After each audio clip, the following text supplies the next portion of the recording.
Welcome to the first collab episode of the Draftaholics and the People's Fantasy Football.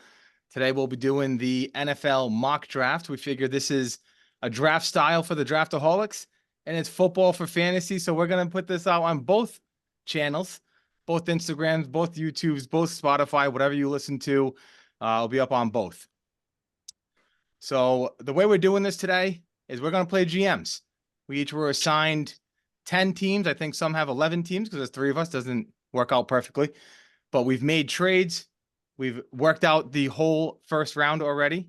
And we are ready to go with the picks. How you guys doing, boys? What's up, Mikey? Pretty good intro, bud. Pretty good intro. Not bad. I got a little nervous at the back end of that, but besides that, it was clean. I think you slayed it, man. Appreciate it. I'm not the normal host. If this is your first time listening, this is not my forte of hosting. Doug is the normal host. And dude, this puts a lot of pressure on you as the host to lead off the episode like that. That's a lot of pressure that you don't understand that Doug's going through. So I give hats off to Doug for hosting every week. Kills it. You guys both do great jobs, man. Let's all channel though our inner Ozzie Newsome right now. All right, let's do it. Without further ado, let's get this ball rolling with the first pick. I don't think we have to discuss it too much. It's Caleb Williams. There's no doubt they're not trading it. And if any smoke comes out, it's all false. They're going Caleb Williams 1-1. That puts the Commanders on the clock. Right. Oh, sorry, Andy. Do you have something? Oh, me? No. Oh, all right. My bad. I thought I was cutting you off. I thought you froze. So, Washington, this is a pretty easy pick for the Commanders. We're going to take Jalen Daniels from LSU off the board. Jaden Daniels, he won the Heisman last year. He's got tons of talent. It's just they need a quarterback on this offense to lead. Was there thoughts of Drake? There's thoughts of Drake, but like I said, Jaden won the Heisman. He's been on the bigger scene. I think being at LSU, playing in that conference versus North Carolina, I think he's played tougher competition. I agree with the pick for the record. I think Jaden is the pick. And again, there's a lot of smoke going around saying it could even be JJ McCarthy now at this point. I think it's all smoke and mirrors. They're going Jaden Daniels. Agreed. Yeah. All right. Joe. Oh, we should probably say too that we all had conferences. So Joe has the East. So he's going to have the Patriots as well. So who are the Patriots taking with 3? So Patriots, man, I tell you, my heart them, even though I'm not a Pats fan. I think the smart pick for them is Marvin Harrison Jr. But I think they know that they need a quarterback of the future, and it's hard not to not take Drake May here. So they're going to go Drake May and get their quarterback of the future here.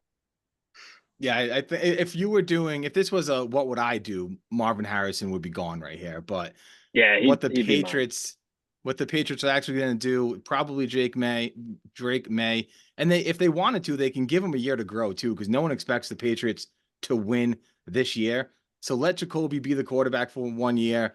Let Drake just get used to NFL football, and maybe it won't end up like a Zach Wilson or all the people that were pressured right away. All right, Cardinals on the clock, pick 4. That is me. The Cardinals sit back, and they get arguably the best player in the draft. They're going to take Marvin Harrison Jr. here. There is a little bit of, they talk to some teams. We talk to some teams about moving back. Just because so many people are trying to come up, this 4 quarterback draft that it seems to be. But you take a receiver with probably the highest floor to come into the league since, I know Jamar got drafted 5, but I think probably since Calvin. We're talking straight floor here. Marvin Harrison, he's big, he's fluid, great hands, good route runner. And Kyler has no wide receivers after they got rid of Hollywood there and Rondale Moore. So this is a good fit, and it's great to pick 4 here for Arizona. Yeah, Yeah, I think there's talk of them possibly dropping back, but I think I don't see how you can. This offense is so depleted. You still paying Kyler. I think you got to give him a weapon and try to compete a little bit. Yeah, I mean there was talks about them maybe moving on from Kyler, and they very early in the process were like, Kyler's our guy. If you're gonna make Hmm. that statement, you got to go out and get him some help. Yeah, absolutely. I think the only way they trade down is obviously if they're just wowed by an offer from the Vikings or somebody like that. But also if they have a guarantee that they can move back up from 11 and get like a Neighbors or a Roman Dunze and still get Kyler a weapon, but add on some picks because they have a lot of holes to fill besides wide receiver too. So, A lot of picks too. A lot of picks. This is a big draft for the Cardinals franchise. and that's what they did last year too. They traded down and then moved back up. So if they could do that again with a wow offer, you could see that. But I think Harrison is the safest choice right here. All right, pick 5. We got our first trade. It's nothing exciting because it's the trade that everybody is mocking. We have the Vikings moving up to pick 5. So the Chargers are getting the 11th, the 23rd, and next year's 3rd round pick for this pick. So the Vikings will be at 5. The Chargers move down to 11. And obviously, if the Vikings are moving up to 5, they're taking JJ McCarthy. I think this is the right choice no matter what, because you're a team that is trying to keep Justin Jefferson happy. And in order to do that, Jarrett Stidham can't be the quarterback. So you go get him Sam Donald too. You go get him a weapon. Jarrett Stidham is a different team. The Broncos quarterback. That's what I was thinking. Another shitty replacement quarterback. Yeah, exactly. But no, you need to make Justin Jefferson happy. So you go get him a quarterback, even if it's not this year that he's starting. Maybe you give Donald the reins for at least half the year, but at least Justin Jefferson knows you're trying. So JJ at 5. Has there been a more polarizing quarterback as of late? Like, I know quarterbacks come and go, but the McCarthy thing, I feel like when we started the process, he was barely on day 2.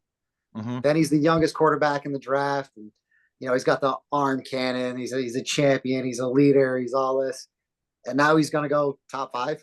Like, it's fucking wild. I think this could be the best chance for him to be successful only because of the weapons that they have. If it was a different team, I would say he'd be terrible going top 10 here, and he's not gonna make a difference. But because they have the receiving core that they have with JJ Addison and Hawkinson, I think it's actually could work out. But I'm not big on JJ McCarthy, but I think this is his best chance to be successful. The stat that JJ McCarthy threw 34 passes in the 4th quarter all of last season. The whole fucking season he threw 34 4th quarter passes is insane. They just didn't need to throw the ball like ever. You never got to see. It's tough, right? Because we don't get to break down like film, right, with the full-time jobs. But I watched a good amount of Michigan football, and like he makes good throws, but he doesn't have to throw. Like, they never have to throw. Like, there was never a game where they're just like, dude, go out there and just like get us back in this. Yeah, that's how do you put a guy in the top 5 that's never had pressure before in his college career? Really, he played I think 2 national championship games he played in. That's some pressure. It's true. Yeah. Yeah. It may not be a lot of throws, but when he does throw it, I mean, no matter what, that's pressure, right? He's there. Yeah. All right, let's go on to pick 6. We got the Giants. Joe, back on you. Giants were listening to a lot of offers, but you had to blow us away, and nobody blew us away. So we're gonna get a wide receiver. We're gonna get a number 1. We're gonna take Malik Neighbors right here. Like I said, Danny Dimes has still got the big contract. Saquon's gone.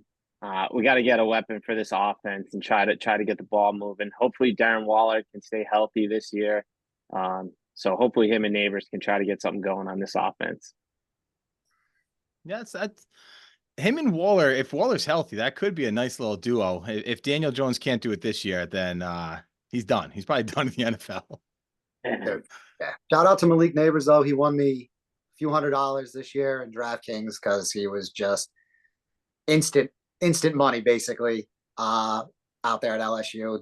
Dude, so explosive, so fun. So I owe him a couple bucks if I ever meet him because he was very generous in my pocket. There you go. All right, pick 7, the Titans. I think this is Andy, right? Yeah, this is me. People have flirted with moving up for Rome. No deal where the Titans felt comfortable moving back far enough. So we're just going to stay put here. Take Joe Walt, just a stone wall of a man. Great bookend there on the weak side for your quarterback for the next decade. Pretty safe, pretty easy pick right there. Especially if they believe in Will, which remains to be seen. Joe, I'm gonna ask you quick because you're a Notre Dame fan. Is Joe Walt that much better than every other tackle in this draft? Is he the clear number 1? I think he's the clear number 1. I wouldn't say it's leaps, but I don't think anybody's better than him in this draft. From watching him all season and to see how little pressure would come from his side of the line, it was just awesome to watch every week. As the quarterback, he never had to worry about something coming on that edge unless somebody didn't call it out at a right assignment. But guy's footwork's great, strength, size. He was never in a bad position. And I think once you get to the NFL level, if you got a guy who's got really strong fundamentals and you got good strength and conditioning coaches, those fundamentals are just too key at that point. All right, pick 8, and boys, it's not the Falcons on the clock, is it? No, we had some fun here. So I had the north side of the divisions as my division, so I had the Bengals, and I offered the Falcons pick 18 and T. Higgins for pick 8, which I think if that offer goes through, right? If that is the real offer, the Falcons have to accept that, right? Yeah, I mean, you got to think with an aging defense. I know they just signed Kirk, but Kirk's aging, and they still have their main skill players on rookie deals, right? Pitts and Drake and Bijan. They got a little bit of money to spend. They can maybe sign T. Higgins to an extension here. We didn't really work with the math too much on our mock here, but if you can get that kind of talent and you're only sliding back 10, you're still picking top 18 in this draft with what they need. I think that's a no-brainer. So the Falcons move down to 18. The Bengals come up to 8. And I think if you trade Higgins and you move up 10 spots, it's pretty obvious Rome Odunze is off the board. Andy, that's your boy. So I want you to talk a little bit. Why do you love Rome so much? So I'm not the biggest Penix guy. I thought his receiving group was very underrated. I know Jaden Daniels' receiving group gets a lot of love, but I thought Washington's receivers, I think they had 3, Polk, and I can't remember the other guy's name, but they were really good. But Rome he just pops off the screen. He passes the eye test every single possession. He got no quitting him. He's not going to come out. And then he goes to the draft and he wants to nail that 3-cone drill. And he couldn't get the time he wanted. And he went back even though he knew it wouldn't count. He's like, I'm fucking doing this. You don't hear a bad word about him. He was just going to come in and work. He's just everything so far in this process. I would love to have Rome as a Buffalo Bill, but I would love to have Rome on any team, period. Yeah, I don't see him getting out of the top 10. No. In any draft, I don't see him getting out of the top 10. All right, we got pick 9. And it was the Bears, but they traded back with the Chargers coming back up. They traded down from 5 to 11. Now they're coming back up from 11 to 9. And the Bears get pick 69 and pick 11 for this offer. And they did it for one reason. The Chargers wanted to jump the New York Jets so they can go ahead and get an offensive weapon in Brock Bowers. The guy, I think Brock Bowers, he really is a perfect football player. He can play anywhere on the field. He gives it everything he has, and I think he's perfect for a Jim Harbaugh offense. So I love this pick for the Chargers at 9. Yeah. My main lad McConkey like con is all the Georgia football that we all see. It's like there's only one white guy that ever pops off the screen. That's Bowers. Like everybody loves Lad in this draft, and it's just like he was solid, but every time you watch, it was just Bowers. From the time he was a freshman, he just made plays, made plays, made plays, and then he stands next to Gronk in some picture somewhere, and somehow his stock plummets because he looks like a fucking midget next to that monster, and it just doesn't. The dude is a baller. I guess he's not the greatest blocker. He wasn't really asked to do much of it at Georgia, and then they had that other dude that the Steelers took last year, the fucking like 6'8" tight end. Oh, Who the did the big dirty Yeah, work. tight Darnell end. Yeah, Washington. there it is. Yeah. But I mean, yeah, how can you go wrong with probably the best offensive player on one of the best college teams we've seen in however long? Oh, guy. So the guy was constant highlight reel, no matter what. So many situations too. They just threw it up to him, and sometimes he made crazy one-handed catches. But going here and playing for Harbaugh, he can teach him how to block. That's the thing. A guy like Jim loves the trenches. So if there's a team where he's going to go and then learn how to block and become a complete player, it's going to be in this team. And plus, if he's playing slot receiver, he's already a better blocker just because of his size than most slot receivers. So Yeah, that's a good he's point. got an advantage there too. Yeah. All right, let's go pick 10. We got the Jets on the clock. Joe, you're up. Well, that trade completely fucked the Jets. Jets just saw the two guys they had on their top part of their board just get taken off. So without having those guys to catch balls from Rodgers, what's the next best thing? You protect Aaron Rodgers. So they're gonna go ahead and take Alumue, Fashanu, tackle, get Aaron Rodgers some protection. Yeah, I know. I was struggling looking at that name trying to pronounce it. But Rodgers needs protection. We don't want to see him go down like we saw last year. Keep him on his feet as much as possible, and good things will happen. Yeah, that is true. If you can protect Rodgers, I think that's more important than even getting him a weapon. Anybody on the field is going to be a weapon if you give Aaron Rodgers time. Correct. Yeah. All right, pick 11. We got the Bears on the clock after trading down from 9 to 11. I think this worked out. I mean, they got Caleb Williams with pick 1, and they were able to come around and pick 11 and get the best defensive prospect in the draft with Dallas Turner, the edge rusher from Alabama. So far the Bears absolutely stole this draft with Turner and Caleb Williams. Yeah, they got their two biggest needs on their roster filled with the two best prospects. And they still acquired whatever pick they got, 60 something, 69, I think it was. 69, yeah. 69. So this is Ryan Poles is having a good start. If this was real life, this would be a great start. Yeah.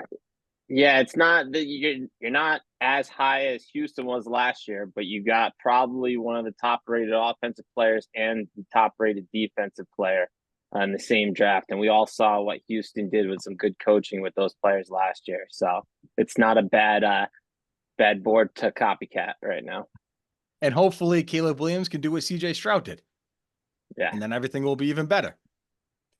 All right. Pick 12. This was the Broncos. Joe was sitting here before the draft basically begging us to make a trade with them because he did not want to pick the guy he was going to pick at 12 at pick 12. So I went ahead and I made a deal with him. I have the Philadelphia Eagles. No, I made a trade with myself. You're just used to the Eagles. Twice. This is twice. This is twice. Every time. I just want them so bad. It's okay. You helped talk me through it. I'll give you that. You had an assist on the deal because you wanted this move as much as I wanted to get rid of this with the Broncos. But go ahead because I don't remember what the details were. It is the Broncos give up pick 12. The Eagles give up pick 22, pick 53, and pick 120 to move up to 12. And we all know the Eagles need defense. And they need secondary help. Went with the guy. Rossi would have gone with the opposite guy, but I like Terry and Arnold here. I like, again, the conference he played in. I know Quentin Mitchell, some people have as the top corner coming off the board. I want the college player who played against tougher competition, played on a well coached defense. So I want that experience, that knowledge, and that type of gameplay experience on my team. So that's why I'm going Arnold over Mitchell. Yeah, I was so happy when Joe decided to have the Eagles trade up. I was like, man, this is the perfect spot to trade up. And then he announced he was picking Arnold, and I was let down because I picked well. I would really want Quinyon Mitchell right there over Arnold.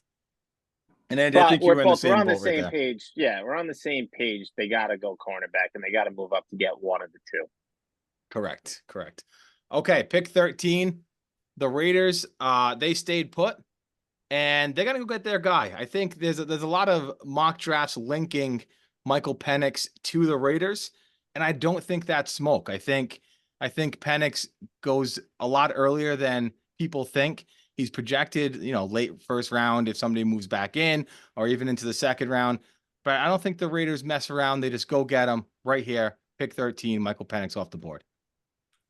Gotta go get your guys. If that's what they're doing, I'm fully on board with getting your guy. I don't believe in moving back, especially for a quarterback, and then trying to let him draft like fall towards you or to you. So if this is the case, I like it. I think with Pierce in there, I think he likes Daniels and Penix, and I don't think they have enough to move up that far to number 2 to get Daniels and keep Washington happy. So that's why I agree with Rossi, and I like Penix as the pick here. I think you gotta get whenever you have a young newer coach, I think you gotta get a quarterback to try to build with them. True. Very true. All right, 14, Saints on the clock. This one was tough for me. This one was tough. I have a perfect fit for this Saints team, but the way this draft felt, just I have to take I don't know how to say his first name. I'll fuck this up, but Talisi Fuaga. I don't know. Fucking sounds good. From Oregon State. I think on most when it comes to offensive linemen, like I just go on everybody else's grades. I couldn't tell you what's happening with an offensive lineman. So he's by most accounts, he's the second best tackle in this draft. A big need for New Orleans. So best player available. Here we go. Now I know we had a lot of discussions, and you almost went with the other guy. Yeah. Who do you have mocked there every time? But Fuaga never falls at 14. Darius Robinson, the edge, from Mizzou, I believe. He is Cam Jordan-esque. He's a new Cam Jordan, and who better to draft the new Cam Jordan than the team that drafted the old Cam Jordan and still has the old Cam Jordan to kind of show the new Cam Jordan in the ropes, Plus the dude's going. He's going to the draft. He loves the green room. I can't. I just don't know. Loves the fucking green room. I don't understand. Someone loves him. I think it's New Orleans. Yeah, for him to accept it. But Joe, we were talking about earlier, that happens more often than I think Andy thinks, that people go to the green room and then the pressure, like the TV spotlight is just always on that guy. And it's so awkward. It's like you feel so bad for him. It's like, please, someone just pick him. And that might happen to Darius Robinson this outside of Joey Porter Jr., I can't remember. Like, I seen the slides. The slides happen. I can't remember somebody just straight up just going home. They're like, I'm not coming back tomorrow. Like, there was something because there's some. I remember watching something. It was a special, and they showed how they moved him to like a different room so that the camera would stop going on him. I wish I had a better memory. I just don't have that good of a memory to remember the name. It's like that Key and Peele. What's the two guys? Key and Peele. There it is. They did that sketch where every single time they were talking about a gay person, they focused on one person over and over again. And he's like, dude, I'm not gay. Why do you keep going to me? And they kept moving all around the room. That's what happens to the draft prospect that doesn't get picked, that goes to the green room. He's just sliding. He's always drinking water as they pan in. He's like, I'm cool. A lot of times, Rossi, he's that name we keep putting up on the big board at McShane's. Over and over again. There's always that one guy that just slides and we just keep picking him. He's going next. He's definitely going next. There he is. All right, pick 15. We got the Colts on the clock. My God. All right. Let me bring back up my board here. Oh, yeah. Colts are very happy to get Quinyon Mitchell here. I mean, they need a corner. So they get their number one corner on the big board. Happy to have it. I do have a lot of mocks where I think if Brock slides, he makes it no further than 15, but wasn't the case here. So defense Let me ask you a question. If the Eagles trade up to 12 and they pick Mitchell at 12 and now Arnold's sitting there, you going Arnold or you switching to wide receiver? Depending on who's there. I like corner here. And once again, I don't know what's going on in the Colts war room there. So I'm assuming they got a corner they like more. They like them both more than Brian Thomas. I don't know. But yeah, I like corner more than I like receiver here.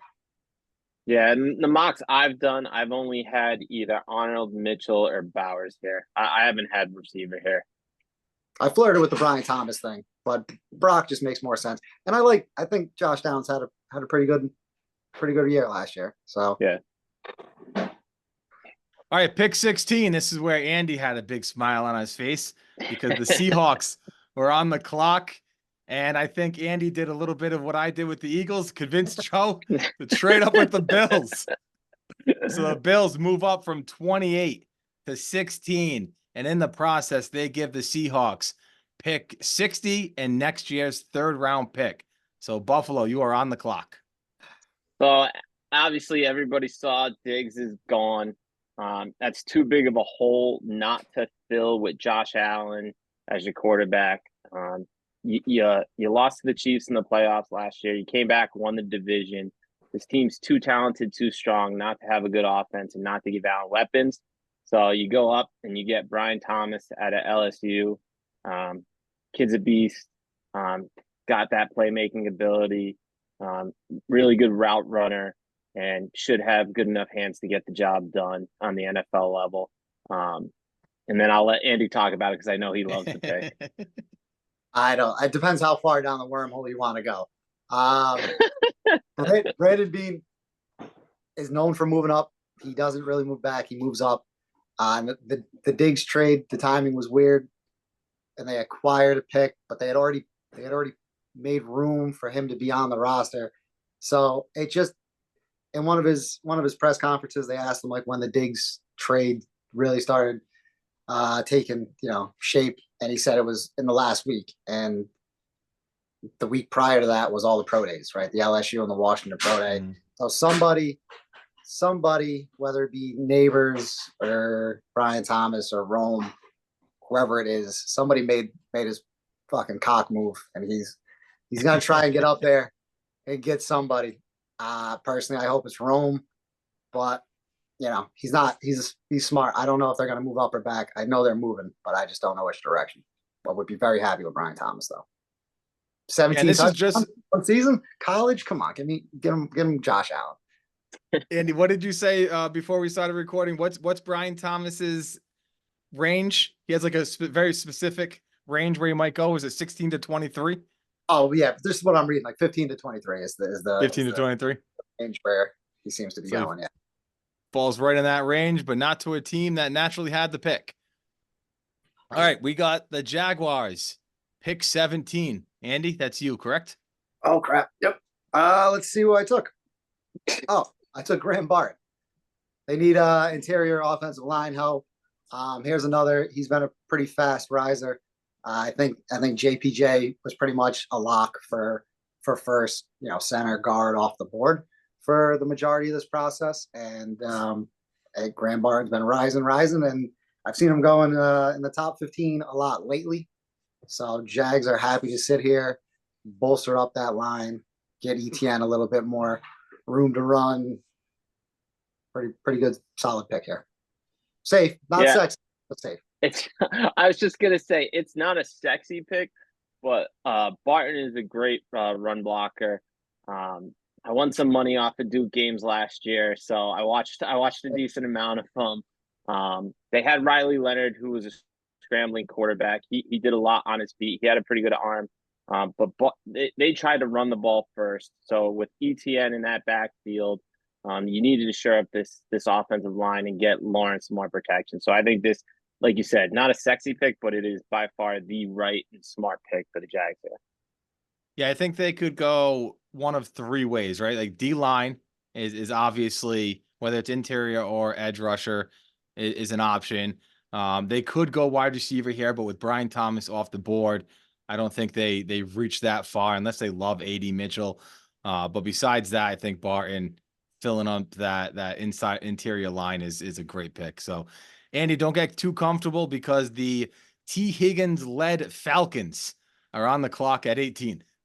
Falcons are loving this, man. They bolster their offense a little bit. They came into this draft wanting edge, and they're just going to take Jared Verse, who's slid very nicely down to Atlanta, and they just great draft day for them so far. They got better, noticeably better on both sides of the ball here. That competes with what the Bears have done so far. To come away with this.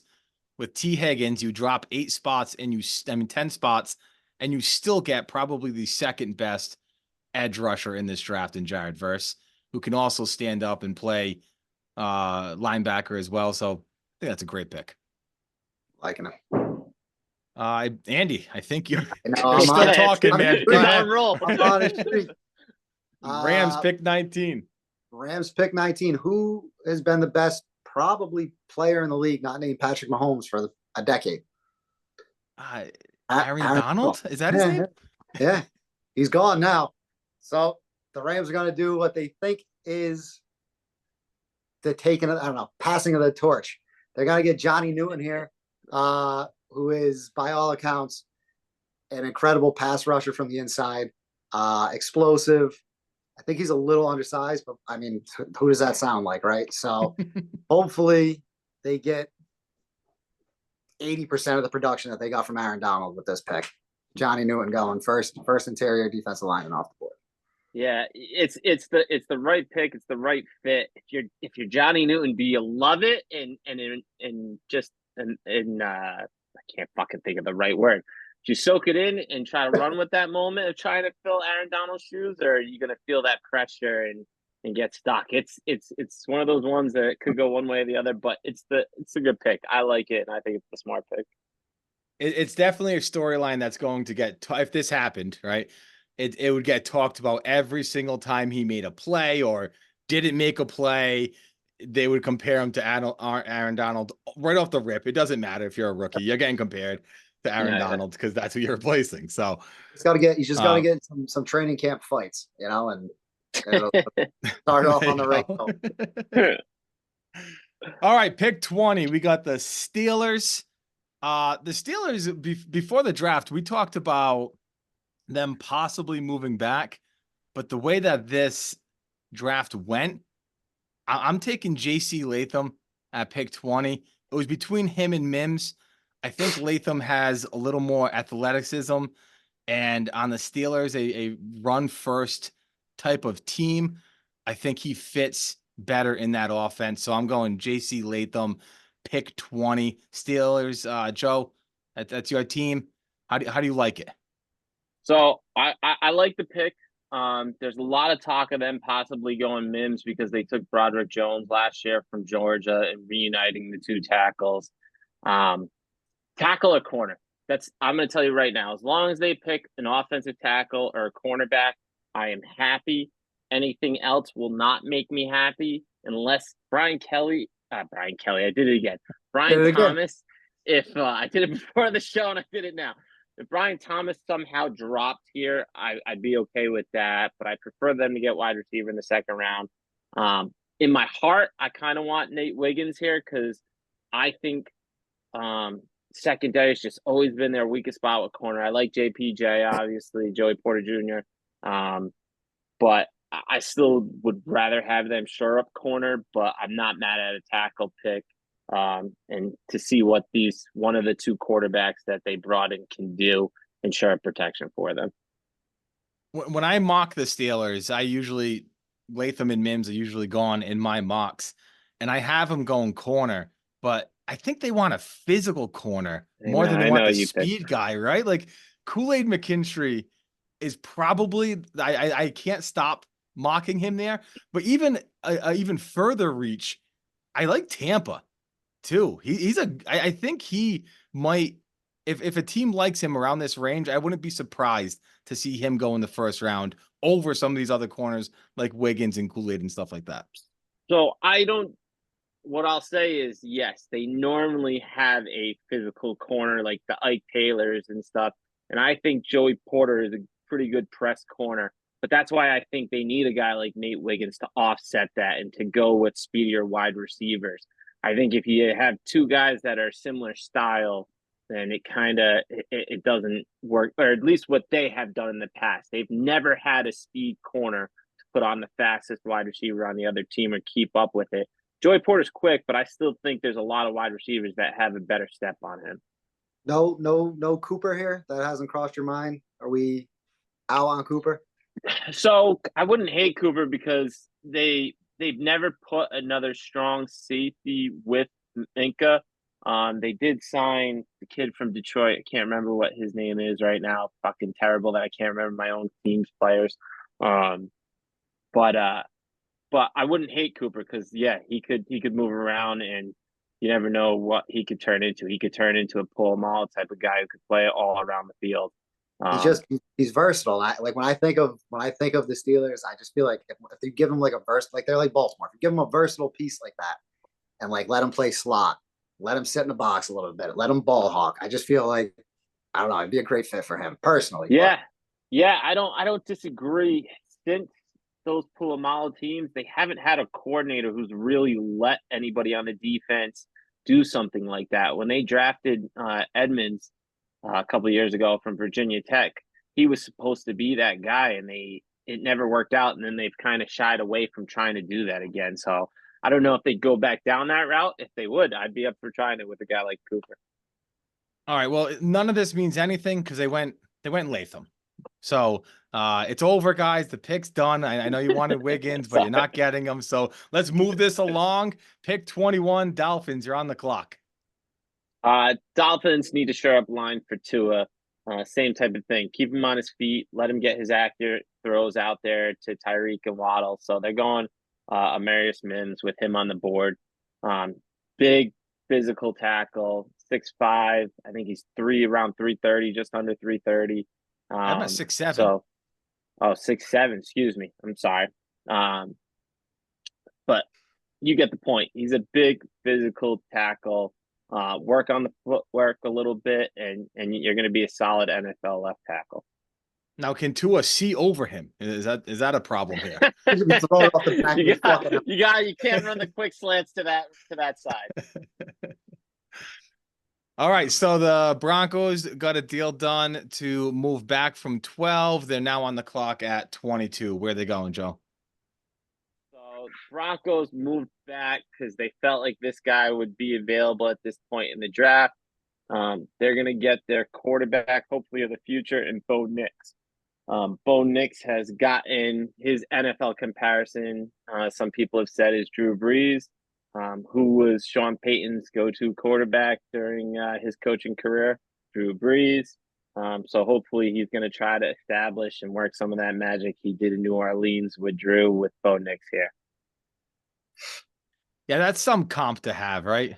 Coming into the league. I hate comps so much because it's never like who they might be. It's like this is the best version of what they could go. Yeah, absolute pinnacle. If he just plays his best football for the next decade straight, you know, that's who he's gonna be. It's so awful. It's never like this person could be Ryan Tannehill. Locker. Here comes Jake. Here comes Jake Locker. Jake Locker. Here comes Tannehill. Yeah. All right, pick 23. The Chargers are on the clock. They acquired this pick when they traded down with the Vikings. With the 9th pick, they went and got their weapon. And Jim Harbaugh has been saying since he got this position, they're building from the trenches. They're going to win from the trenches, everything from the trenches, right? So they're going to a guy that plays in the trenches, Troy Fautanu, who can basically play any position in the trenches. He's very versatile. Exactly. probably start off his career at guard, but he can play right tackle, left tackle. I don't know about center, but 4 out of 5 isn't bad. And Jim likes those tough, willing to play anywhere type of players. So he'll be a perfect fit on the Chargers offense. Yeah, so I don't know anything about linemen. We've been over this. I just leave it up to people that have played line. It just doesn't, But apparently he's just like he's undersized, but he's just violent in the trenches. So it sounds like a Jim Harbaugh guy, if I've ever heard. Yeah, if you said what's a Jim Harbaugh guy, that's it right there. Violent in the trenches. He's fucking chewing on a football right now. Give me that guy. All right, pick 24. We got the Cowboys on the clock. Yeah, so we were looking to go offensive tackle here. They kind of fell off the board. Tried to reach out to some teams, but we didn't get the phone answered on a couple teams. Tried to get in touch with Carolina, but they didn't want to talk, apparently. So we decided to go defensive side of the ball here. Try to shore up the interior line to give Micah some more lanes to go through. And they're going to go Byron Murphy. We're going to stay within the state, get a guy from University of Texas that we've watched, seen what he can do in person, and hopefully shore up that defensive line some more and win in the trenches better. I don't mind that pick. You don't really see D tackle mocked to the Cowboys very often, but to go with Micah, I think he's a great fit. And I had something else to say right there, and I completely lost it. Completely lost what else I was going to say. So I'm just going to shut my mouth and go to pick 25. The Packers. I'm not going to shut my mouth because that's my team. The Packers on the clock.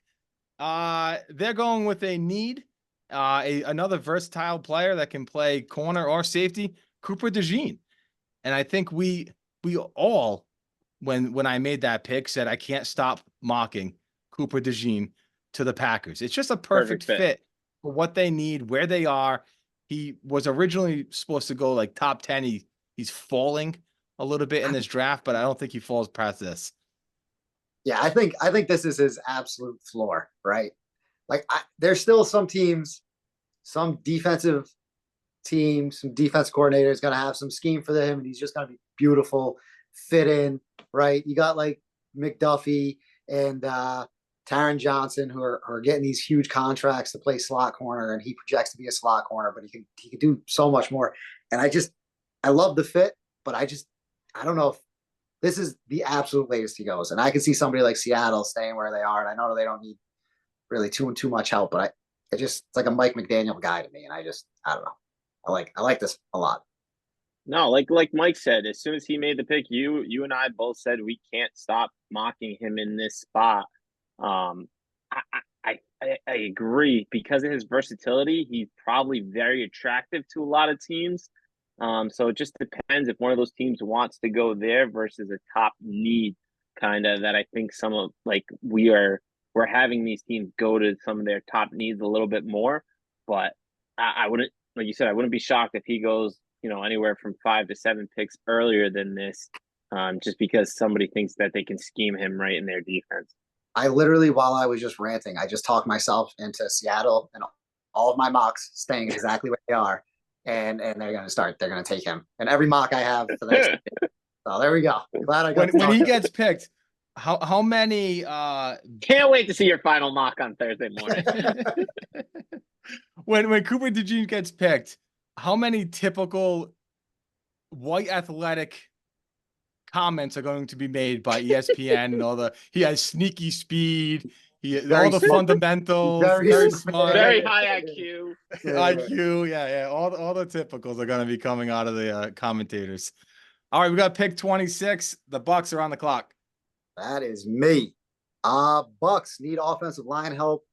I said this when I drafted Graham Barton, but Jackson Powers Johnson is the best interior offensive lineman for most of this process. He slipped a little bit. Bucs are very happy to stay put and bolster their line here.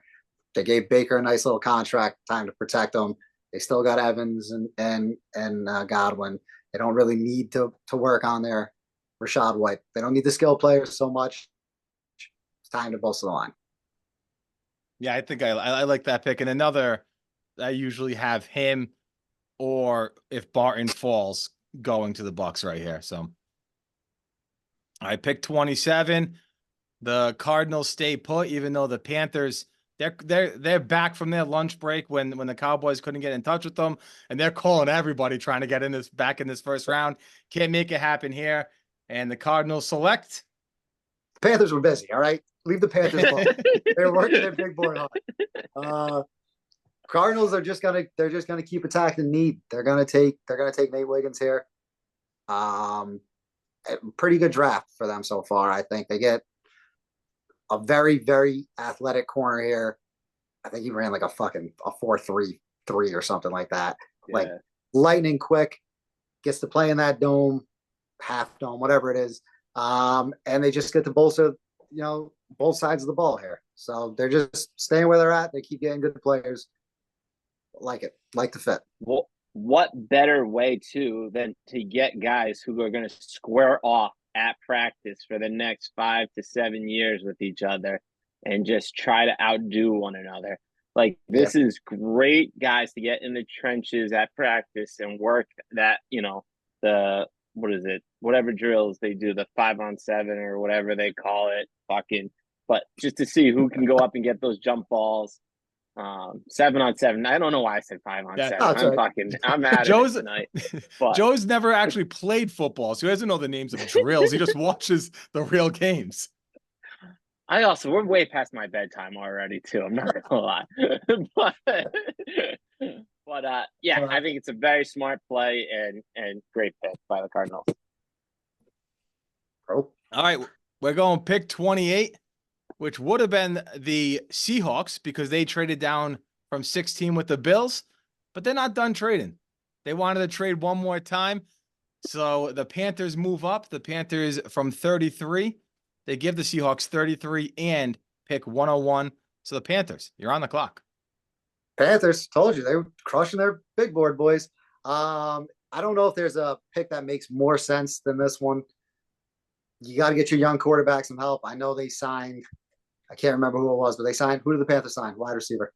Doesn't matter. They signed somebody. They got Thielen. Deontay Johnson. They traded. Yeah. Traded for. That's right. Xavier Legette is going here. Another high riser, I think, post Senior Bowl for him. Great after the catch.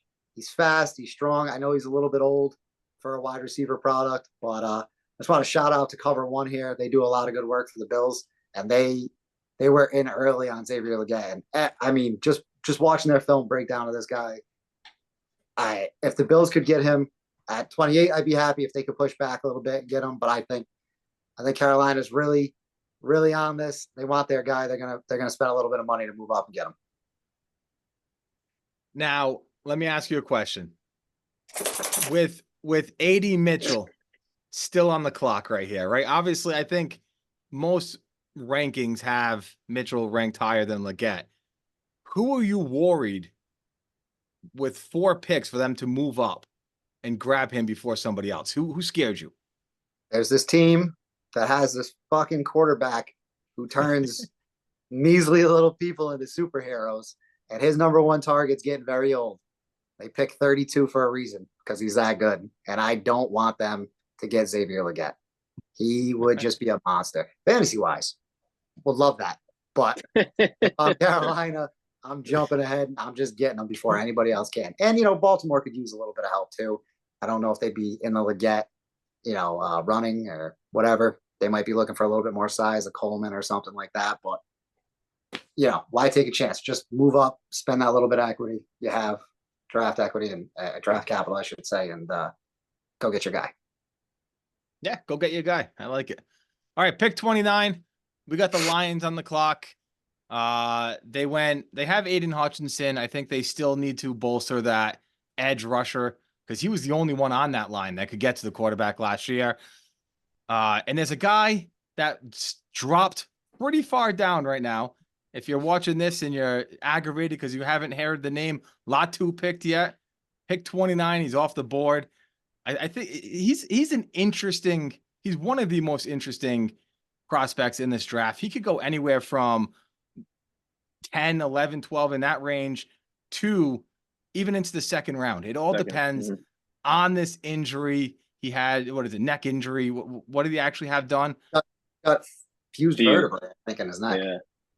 Fused vertebrae 2 years ago. I didn't know this until pre-draft, but Andy, you said Yeah, the medical reports that like link to this injury say that your general shelf life in professional sports, not just football, is about 4.5 years, which would mean he's on average about 2 to 2.5 years left before he's probably forced to retire. Could be bullshit, just something I read, but yeah, that could be smoke right there. Hey, put out these medical reports. We don't want anybody picking them. Right. I mean, go ahead. I'm sorry. No, I was just gonna say at pick 29, you take that. He's a freak athlete.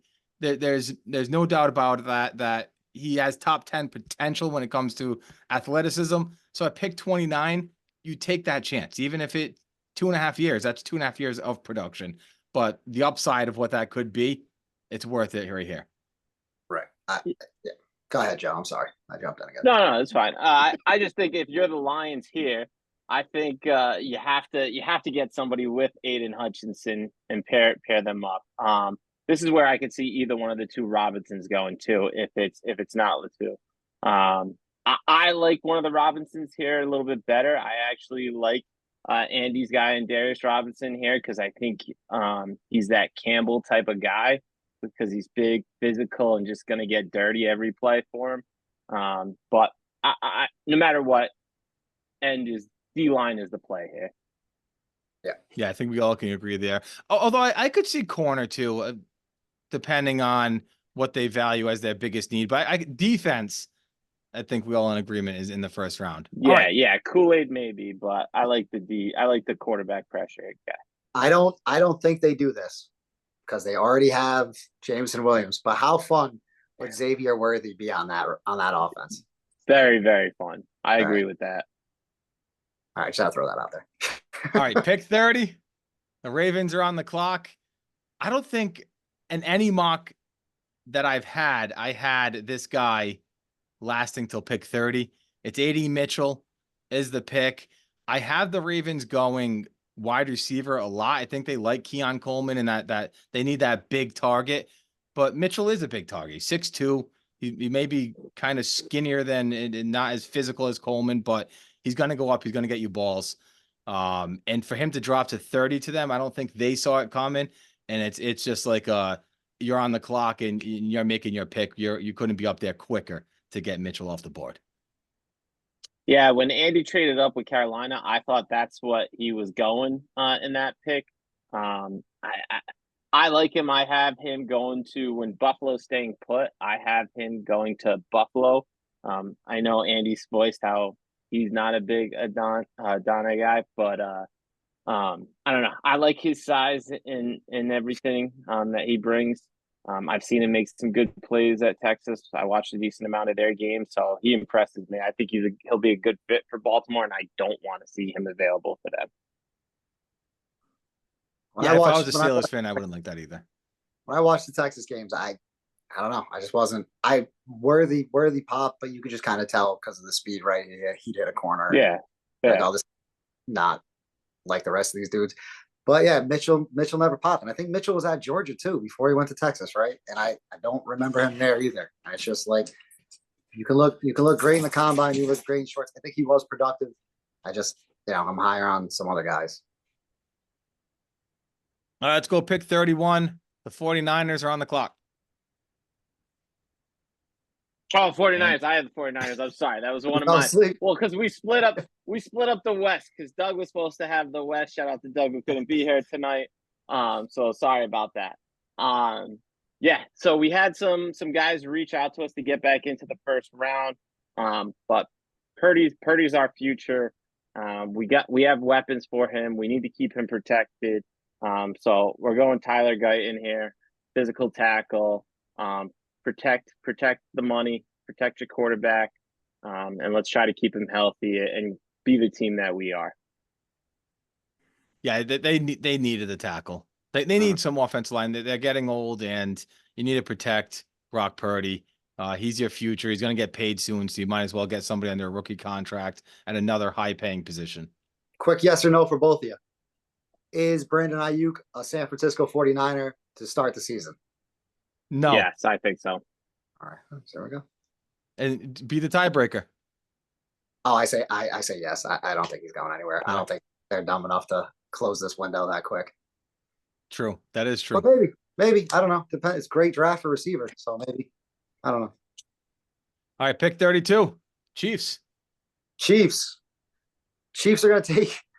Who am I going to take? I'm going to take Ladd McConkey here. And why didn't I take Xavier Worthy, Joe?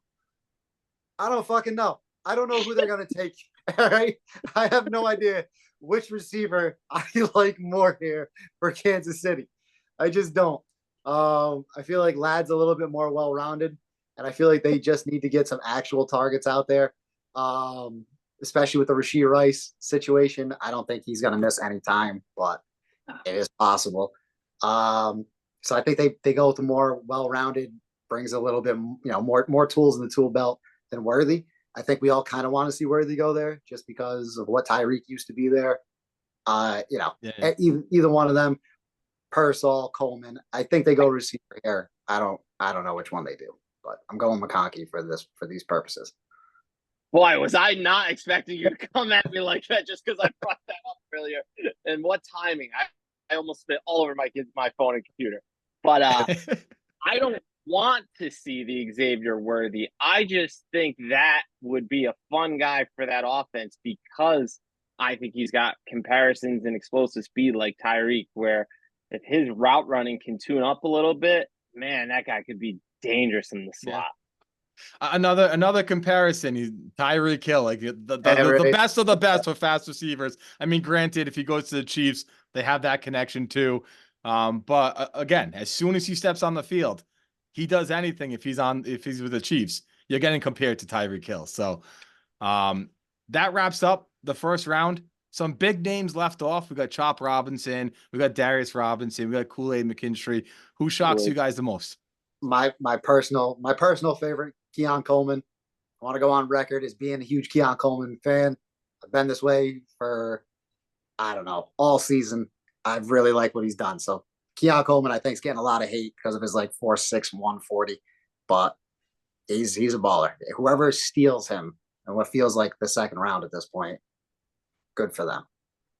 I'm Chop. I think Chop is going to be one of the better defensive linemen that come out of this draft. I like the way he plays. I like his aggression. I think whoever gets him in the second round comes away with the steal. I'll go with Kool-Aid. I think Kool-Aid is best name in the draft.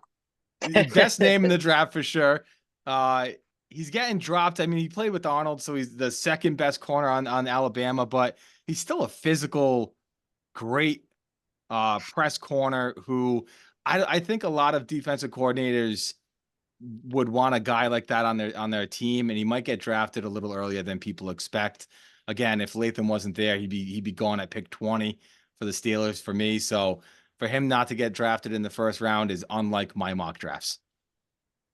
I mean, he hurt his stock by coming back to school. That doesn't happen too often. Yeah. I don't know. Very actually, true. I'm going to take that back. I don't know if he was draft eligible for sure last year. So I think if he came out last year, his stock was higher, but I don't know if he was draft eligible. So I'm going to renege on that. Couldn't. If it's true, you don't renege on that comment. But if it's not, yeah. If it's true, we just cut this part right out. Cut it out real quick. But look forward to seeing your final mock draft Thursday. I'm so excited for Thursday. Can't wait for Thursday. Took Friday off. Have a long weekend because I'm going to need to recover Friday morning.